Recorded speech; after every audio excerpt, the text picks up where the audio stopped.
ओम शांति। रूहानी रॉयल्टी और पवित्रता की पर्सनालिटी को धारण करो। ஆன்மீக ராயல் தன்மையையும் தூய்மை தன்மையின் पर्सनालिटीயையும் धारणे செய்யுங்கள்।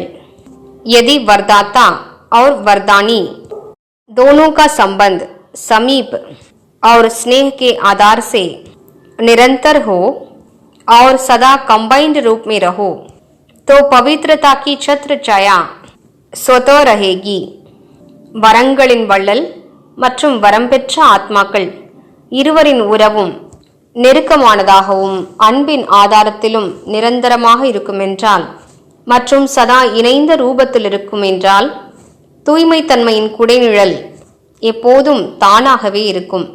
जहां सर्वशक्तिवान बाप है वहां अपवित्रता स्वप्न में भी नहीं आ सकती है। எங்கே சர்வசக்திவான் தந்தை இருக்கிறாரோ அங்கே கனவில் கூட தூய்மையற்ற தன்மை வர முடியாது।